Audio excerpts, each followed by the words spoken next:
good leaders never cry at work or show vulnerability. Oh my gosh. This may not be a personal one. Welcome to Ducks Unplugged. 2 minds, 1 podcast, and 0 fluff. It's not just work, it's life, and it's definitely not usual. Let's dive in.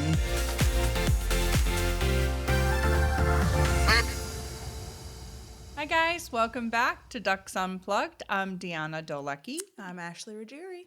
And today's topic is all about leadership. We're going to do Leadership Unfiltered, Unplugged. Doesn't that sound exciting? So exciting. So exciting. Could I have been less original with the name of the episode? It's just very what it is. It is. It's clear. Clear. Which was what you want in a leader. Clear. You want a clear communicator. So today's episode, we're going to go through our what the duck of the day. And then we're going to talk about how leadership's been evolving. It continues to evolve, how, why, where. We probably approach this a little bit differently, so that I think will be good. And then we're going to talk about some leadership myths, bust or believe. Mm-hmm. And we'll ask each other, we'll share some myths, and we'll ask if the other busts or believe. Play along with us. Then we're going to do a game of Would You Lead This Way? Where Cindo is going to read some scenarios, work-related scenarios, and we will say what we'd do, how we'd handle the situation. Great. So I think it's going to be a robust episode. Agree. And I'm looking forward to diving into it. Let's dive in. Let's do it. So we got to start with the What the Duck. What the duck? You want to go first? Sure, I'll go first. My what the duck is, I don't know if you've listened to our predictions episode yet. If you have not listened to it, you should. But is my prediction already coming true around AI? I had a prediction that AI would scale back in some areas into 2026. Okay. Have you heard? Microsoft has had to scale back its AI goals because people are not using Copilot, their AI assistant. Really? Yes. So Microsoft had to cut its sales targets for its AI software after struggling to find buyers. And in some cases, those targets have been slashed pretty significantly. So is this just is it a function of it's not the right AI tool? Yeah. Because, ChatGPT really does have a lot of the market on the AI tools and assistant space. Gemini is growing in popularity. There's so many, Claude. There's so many. So is it just a function of theirs Microsoft isn't good being Microsoft? Yeah. I like to think of Outlook and how you can never find an email that you're searching for.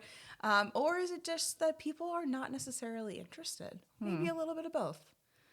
So, what the duck? I feel like it's a little too early to say, but I like where you're going with it. What if I nailed it? What if I just nailed that prediction? And you just got it the first week of January? Yes. You should probably be some sort of psychic. A psychic. Yeah. On the side. You could do a side hustle. Side psychic. Yeah. Maybe a technology psychic. I could be an account director at Blue Duck Agency. I could be a co-host of Ducks Unplugged. And I could be a psychic duck. Actually, psychic. You could be our psychic duck. Could be the duck psychic. Mm-hmm. Perfect. Love it.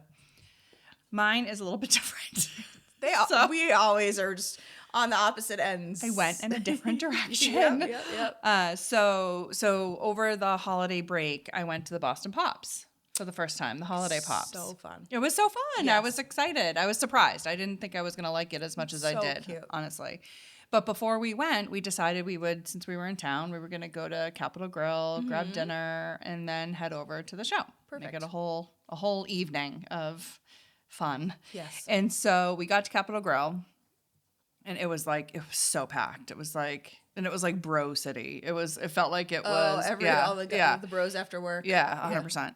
So we get seated, and we don't have a ton of time. We get seated, and as we're sitting down at the table, I already saw the table next to us, and I was like, "Oh dear Lord in heaven!" And Kevin was oblivious. Okay. So I'm already like, "Uh-oh!" And I sit down, and the table next to us. So we were in a booth, and honestly, it was this close to us. They were the guy sitting with you. Yeah. Okay. So it was a round table of 6 guys, and the one sitting closest to the 2 of us was, they all were, but was wasted. So drunk.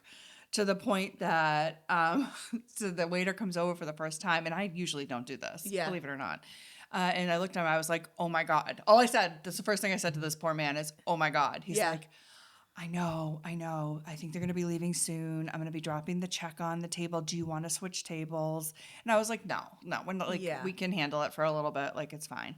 He started talking about, let's just say, sexually explicit things. Oh, wow. At the a very Capitol loud, Grill at the Capitol at like 5:30 Grill dinner. This was an early dinner before the show. 2 managers came over to us. Oh, One came over no. twice because they were so horrified. They they said that they had been there since lunch. So it was a late lunch turned into an early dinner. Not late lunch. Just a regular lunch. So they had been at the Capitol Grill since like 1. They'd been at it for 4 hours. They were not wrapping up. They got at least 2 rounds of drinks while I was there. Oh my gosh. They were so wasted. Like, so I was, first of all, I'm horrified because it's a nice evening dinner at a pretty nice restaurant. Yeah. Like, and you're behaving this way.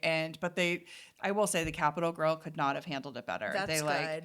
They comped my drink. They gave us, we didn't ask for dessert, but they brought over our dessert. They comped our parking. They gave us a $50 nice gift of card them. to come back. Like, they were so, but that tells you how outrageous this table was. And they couldn't ask the table to leave? So I don't know why they didn't do that, because I feel like at some point it's like, we got to turn the tables over. That's true. Were they just spending crazy money? Yeah. If you're there for like 7 and hours. it's probably, you make your money on alcohol. Yeah. So they were obviously drinking a lot of alcohol. Yeah.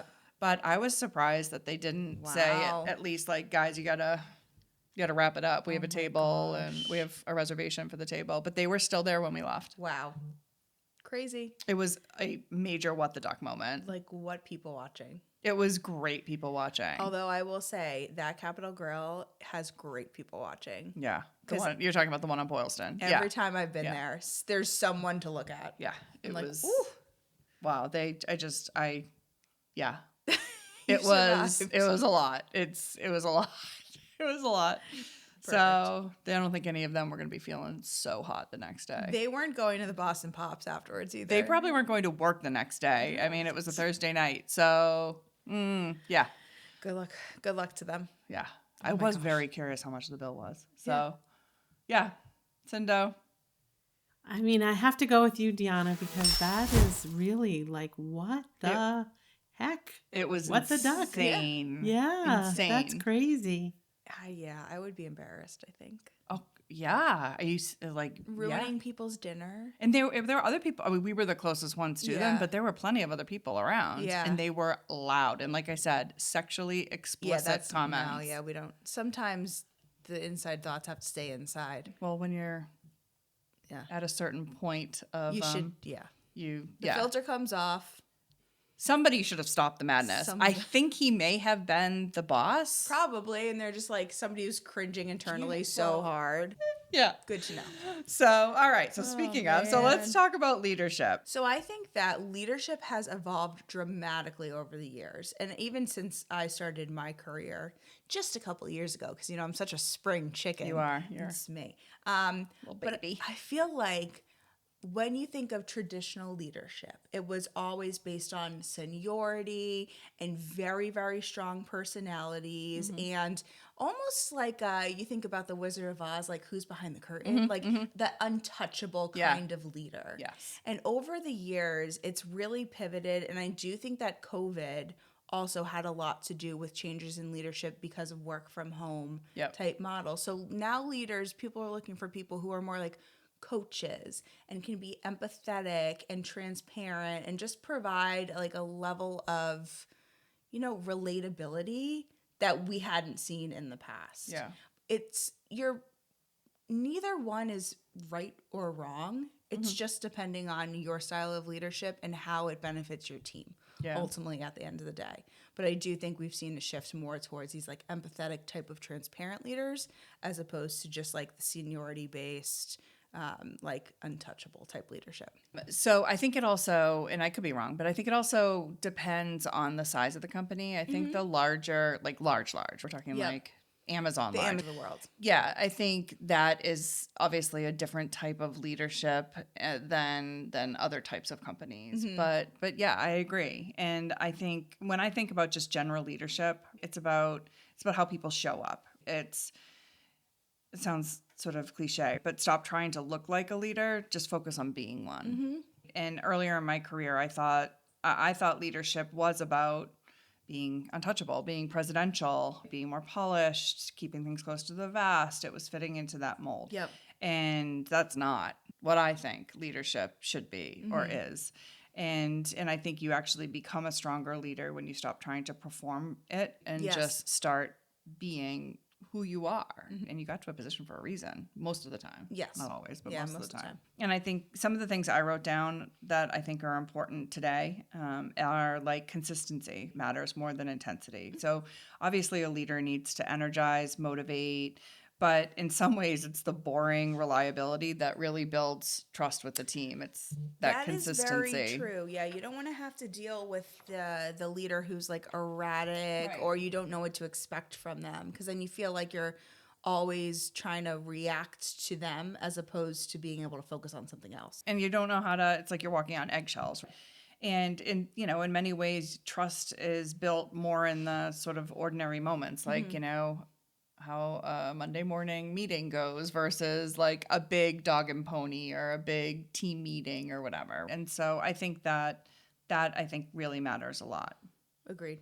Yeah, I definitely agree with that. I think a lot of the like things that were labeled as soft skills are so important, like having empathy and being clear and actively listening to people. That's really important in leadership too. You can't just be like barreling over someone all the time. You need to be able to assess and listen and see what's going on to be able to effectively lead your teams. And I'm sure 30, 40 years ago, that was unheard of. Yeah. Like, absolutely not. Barreling was the way.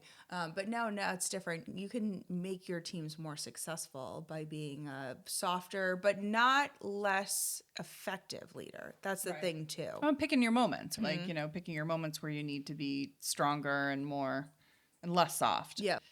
And so I said the same thing, like it requires emotional range. EQ, emotional intelligence, is huge, I think, personally, for really successful leaders. And so I don't think emotion is necessarily a bad thing. It's like some days I'm a coach, I'm a strategist, I'm the calm, or some days I'm the lightning rod. Like, so it just depends. And I think you need to have that range and be comfortable with that range to be an effective leader. Agreed. There's no real way to practice that either. No. Unless you're in it. Yeah. So you have to be kind of learning and assessing what's appropriate in real time. And what's working and what doesn't. Exactly. I mean, to be honest with you, I've had several moments in my career where I'm like, that didn't work. Not work. No, I tried. That wasn't the right way to handle it. And so, but that's part of how you learn. Yep. I think transparency is important. I agree with that. I really do like when a leader can be transparent. It's not doesn't mean that then I get full access to everything every single time. Right. But just getting a little peek behind the curtain. Just context. Yeah. That builds a lot of trust. Yeah. And it's, one of the ways I think about it is because we're pretty transparent, I think, with the team and give more information. It's how can you expect people to be kind of bought into the mission and dedicated and working hard for the company if they don't really understand what they're working for or feel a part of something? And in order to feel a part of it, you have to understand what's happening. Yep. So I think that's a really important thing, and it's obviously it's a fine line. You're not going to share everything, but I think being more transparent than less is important. Yep. Agreed. And the good and the bad. Yeah, totally. It's not always going to be great. No. Sometimes it will be. And that's on the flip side for employees too. It's like you also have to be able to handle it. So yes. So that drives me a little bit crazy when it's like, we try to be transparent and share information, and then, I'm telling you not to worry or free, and I wouldn't lie.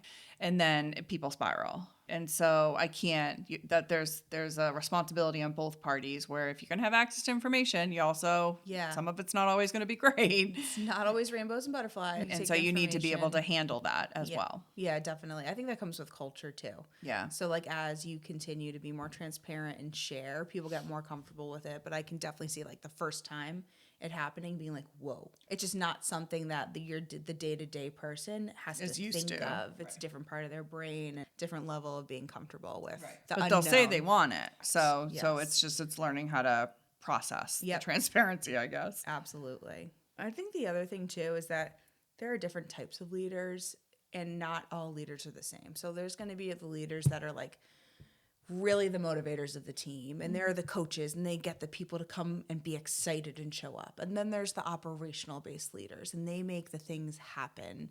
And you have to figure out on your leadership journey what type of leader you need to be for your company and like basically yourself.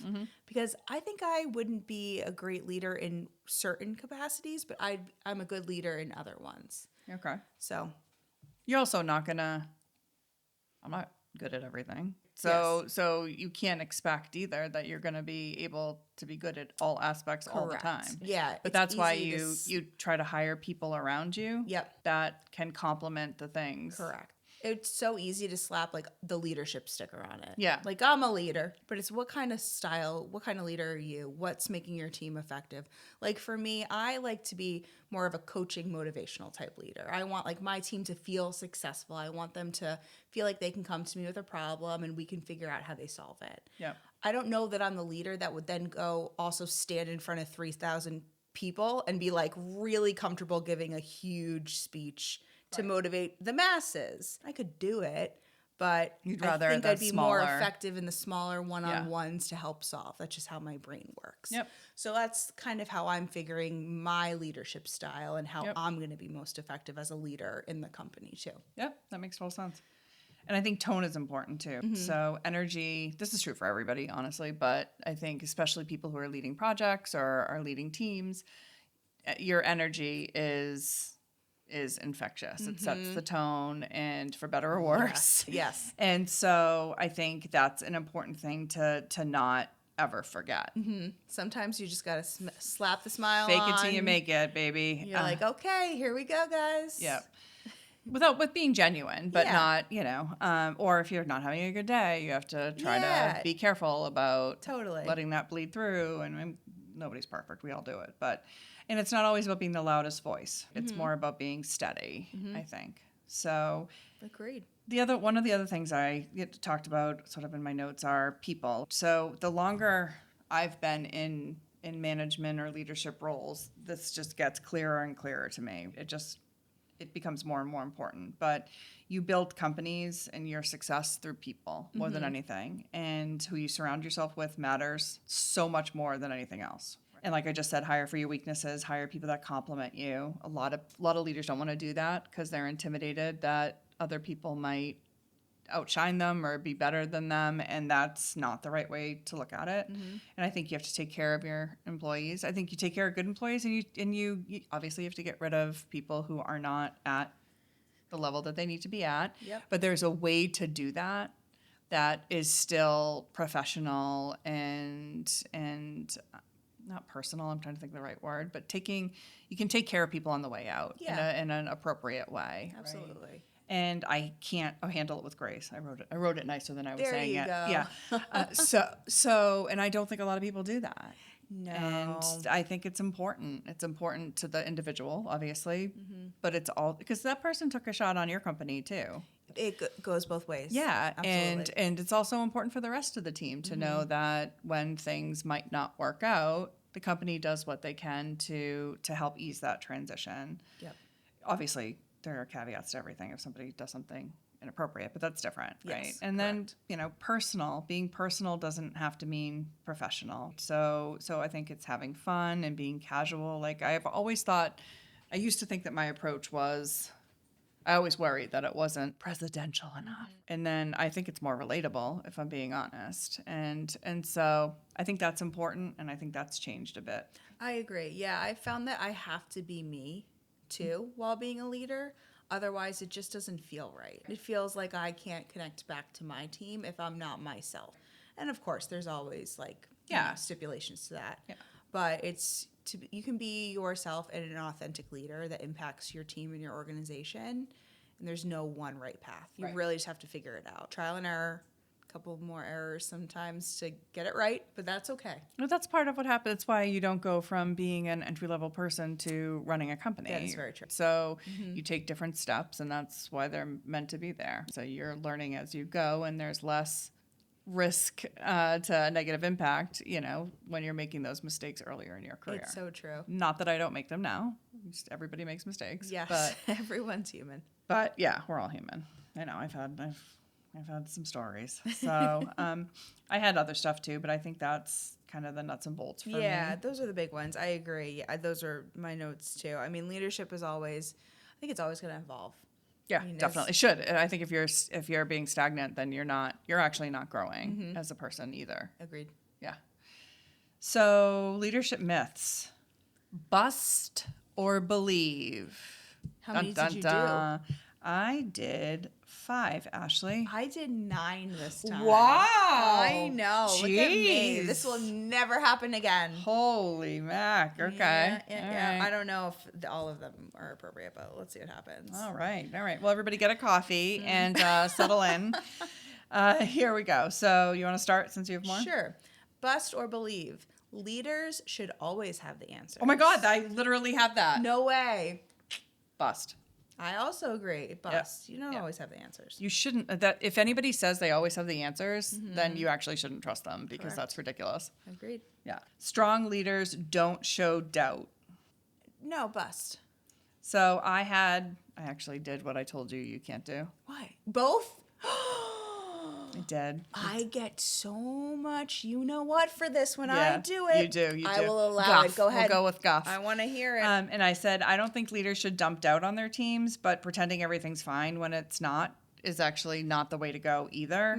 So it's a fine line of being honest, but providing the realistic hope. Like we've had some bumps this last year. Yeah. And so when I've been in front of the team, I don't want to just act like everything's rainbows and butterflies because that's not true.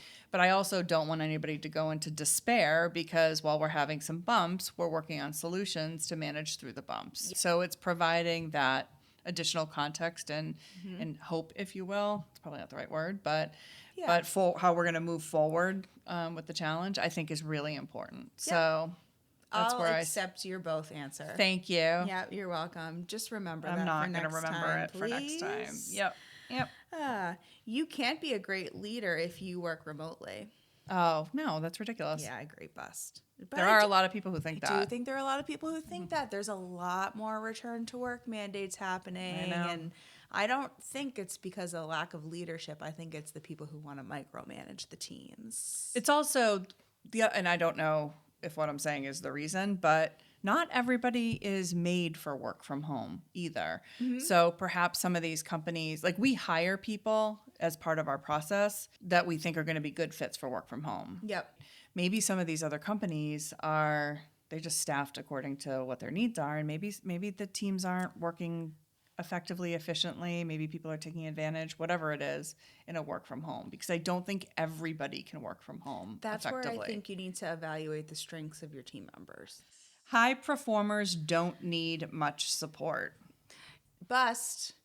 I am a high performer and I still require the support. Everybody needs support. It's really important, especially for high performers, to have a strong leader that can direct them in the ways that they need to be performing. Because otherwise, it's easy for those people to get a little distracted and get into the weeds somewhere. Well, that's Speaking from personal that experience. might be an individual example. I think right? that it could happen. It's the mentality and the mindset of those high performers. I think it's just a different type of support, and I think as a good manager, you identify and learn what they need. Right? You got to let the high performers perform too. So it's finding sort of where that support is, and I think it's different things at different moments. And it's also high performers. This sort of drives me crazy too. Is if when you identify somebody as like a high performer and you give them more opportunities or rely on them more, it's not favoritism. And I think that can be misconstrued sometimes by other people on the team who maybe aren't. And it doesn't mean somebody's more valuable or less valuable in the scheme of things. But using myself as an example, I still need support. It's not like a president or somebody running an agency can just knows everything, does everything all the time. And so like I lean on high performers for another opinion, another perspective. And that's really important too. But it's not favoritism. It's smart business and making sure I'm not missing something. Yep, definitely. With people I trust. Yeah, I've run into that in the past too, because I have been a pretty high performer across my career. I just am naturally like that as a person. And there's been times where I've had coworkers that are a little resentful towards me for it, but I was never handed things. I always earned the opportunity that I was given. That's what I wanted. I always wanted the opportunity to try something new. I'm naturally curious, and I know that in order to do that, I need to perform my job and my function and do it really well and show that I can take responsibility to try something I maybe haven't done before. And if that's not the other person's kind of way of working, then I can't help that. Agreed. Oh, well. Being a decisive leader means that you never change your mind. No. Yeah, bust. Not at all. Yeah. I think that's one of the worst things. I think leaders, two things. You can change your mind, or you need to be open to hearing other people's perspectives and then changing your mind. And you're wrong sometimes, and admitting when you're wrong is really important. You can't expect other people to do it if you're not going to do it. Yep. And you're not ever wrong. Yes. Right. Nobody is right 100% of the time. Correct. Great leaders are always extroverts. No, I don't think that's true. I agree. Yeah. I would consider myself an extroverted introvert. I would too, actually consider myself that. You need you can do a little bit of both. Yeah. You need to be a little bit of both. Yeah. You can't be friends with your team. I don't agree with that. I don't agree with that either. There's obviously a level, and then you have to assess individuals' type of relationship that they want to have. It's a back and forth and a push and a pull, but I think you can be friendly with your team. I think you can. I've been burned by this multiple times in my career, and I thought relationships were at a point where I learned after that they weren't. So I do think you have to be careful about it, but I don't think it's a sort of carte blanche. You can't have friendships or relationships with people on your team. It's not black and white. Yeah, definitely. Leaders should always be available 24/7. Really? I feel like that the way of the world in the past would be the leaders were always grinding, always available. To be a leader, you're sending emails at 11 p.m. and you're waking up and you're sending emails at 4 a.m. But no. Yeah. First of all, no. But that says to me, if you're doing that, you're either a control freak or a micromanager, or you don't feel like you have people, a number 2 or number 3, whatever, under you that can step in so you can take time off. Now, when I go on vacations, we're different. We're a smaller organization. When I go take vacations, I still have to stay somewhat accessible if an emergency comes up. Yeah. But that's if an emergency comes up. Yep. I am trusting the team to manage things when I'm not there. Yep. Agreed. And I fully trust the team to manage them when I'm not there. Yes. So thank you. We do it so that you can go on your vacation. Yeah, thank you. It's important. Everyone's got to recharge a little bit. Last one. Good leaders never cry at work or show vulnerability. Oh my gosh. This may not be a personal one. Love your take on it. Oh, what was it again? I lost you at cry. Good leaders never cry at work. They should never show vulnerability in front of their team. So I think false. I think you shouldn't do it often. Yep. But I think depending on the situation, there are times where emotion comes into play, and it's happened to me, and it's happened to me recently, and so sometimes it just you can't help it. We're people and we're humans, but I don't think it's something that you want to make a regular occurrence. It's the exception, not the rule. And I think it depends on the situation. I told you one of my most horrific management stories was the first time I had to let somebody go, and I did not want to let them go. It was one of these big company mandates, everybody has to get rid of one person on their team. Yeah. And I kept a tight team. Yeah. And so if you were on the team, you deserve to be on the team. But I had to let somebody go. And when I let them go, I started crying. And it did not go over well. I can imagine. And I knew this person for a long time, worked together for a long time. And he was like, the hell are you crying for? Right? You didn't just lose your job. It's and so that was also a moment for me to buck up and not get in my feels. Yes. I did not do that again. Yeah, you learned. Yes. Agreed. Well, those are the ones I had. Okay, that was good. Bust or believe.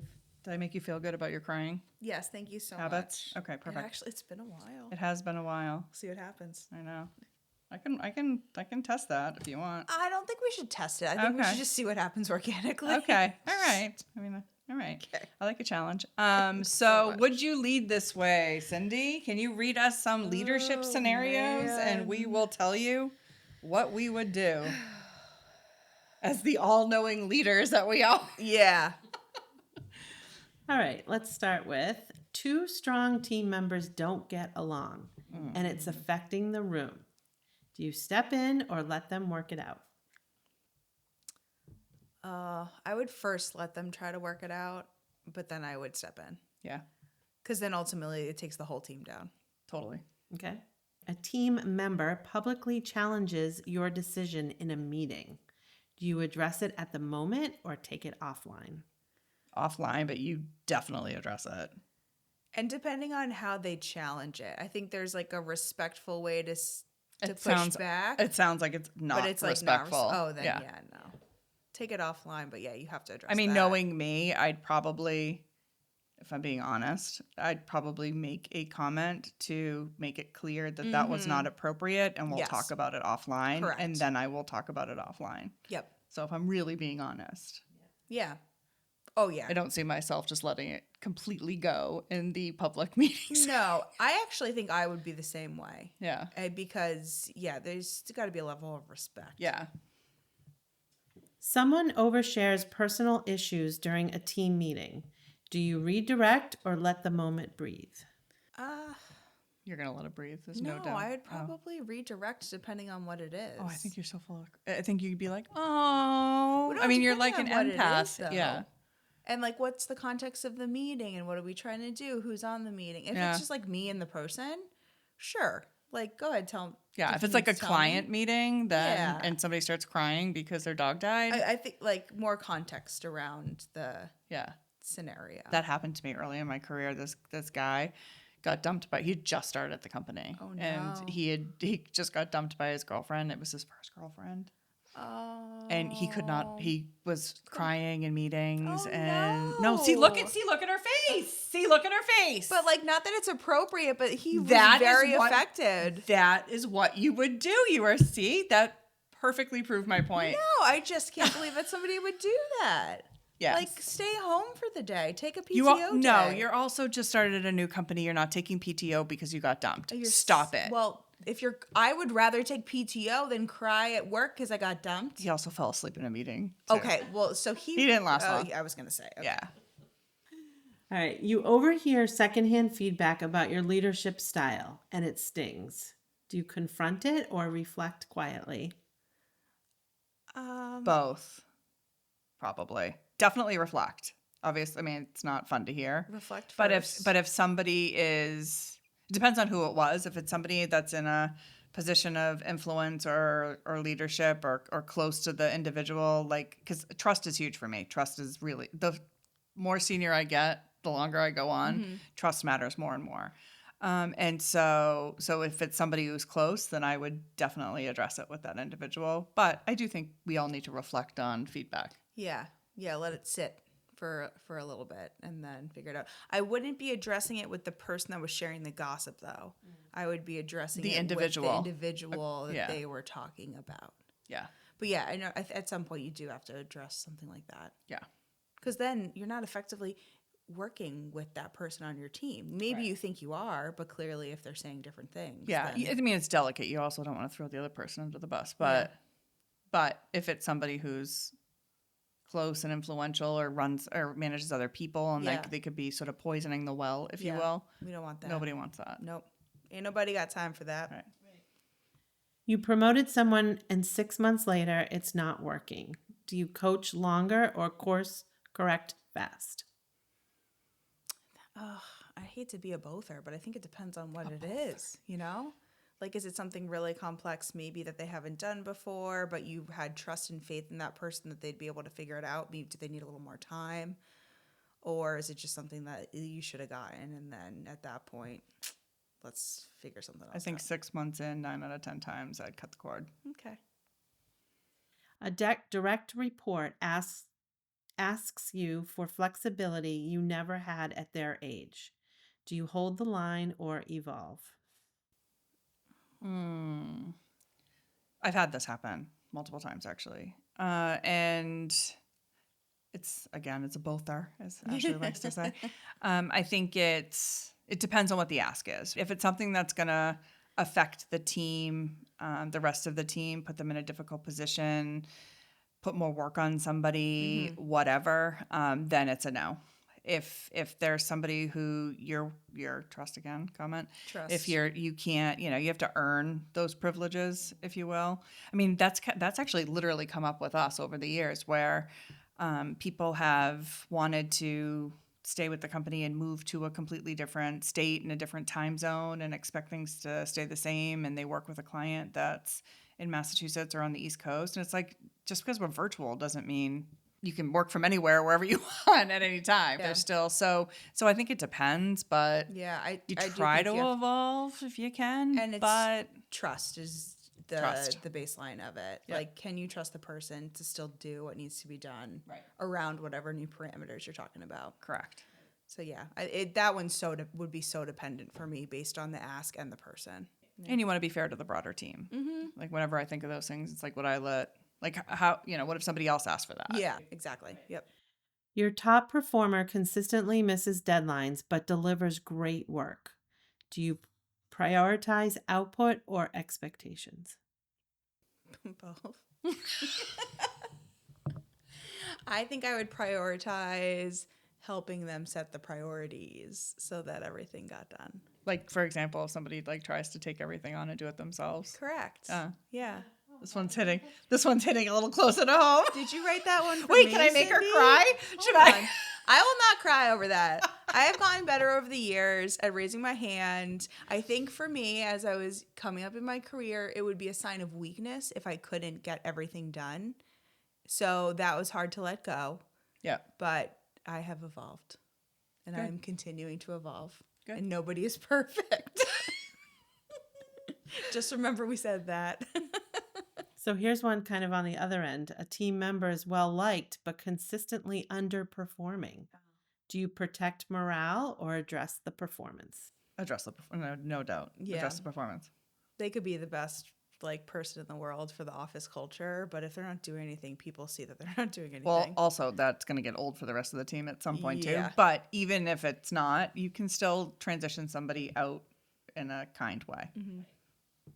All right, last one. A mistake happens on your watch, but you aren't directly involved. Do you take responsibility or clarify ownership? I have an answer for this, but I'll let you go first. I don't know if I understand. Like your team, there's a mistake on your team, Yes. but you're not directly involved? Yes. I think I would take ownership for the fact that my team couldn't come to me or think that they could come to me to prevent the mistake. Or that mistakes just happen sometimes, right? I mean, Yeah. No, I feel like I'd be more focused on fixing the mistake at the time, and then I would address how the mistake happened. And I wouldn't really care whose fault it was. Like, I would care, but I would want to get past the fix first. So I think we're a smaller company, so I probably have a unique, I think if there's a mistake at our company, it ultimately ladders up to me. That doesn't mean somebody didn't make a mistake and they need to learn from it and we need to dig into the process. But it's, as a manager, and it's true for you, I would hope you'd feel that way. If somebody on your team made a mistake, it's like ultimately it's our responsibility as managers and leaders that something was broken. Yeah. Right? We had too much on somebody's plate. We had, again, it doesn't absolve the individual who made the mistake, but people make mistakes. Things happen. Yeah. That's why my first goal would be to focus on what happened. Yeah. And the fix and what is it, and then figure out later all right, how do we not make that happen again? Right. So yeah, I guess I don't care as much who gets blamed for the mistake as I do fixing why the mistake happened. But sometimes in order to understand how the mistake happened, you have to understand where the mistake happened. And who was involved. Right. Correct. Yes. But I do think ultimately things roll up. Yeah. So thank you. Nice job, Cindy. You're welcome. Great. And if you have any thoughts on the episode, let us know. This is just our take, our perspective, but leadership is different for different people. Correct. But thanks for listening. I hope you enjoyed the episode. Follow, subscribe, tell a friend, tell a stranger, tell your dog, whatever. And have a great day. Have a fantastic day. Bye, guys. Bye.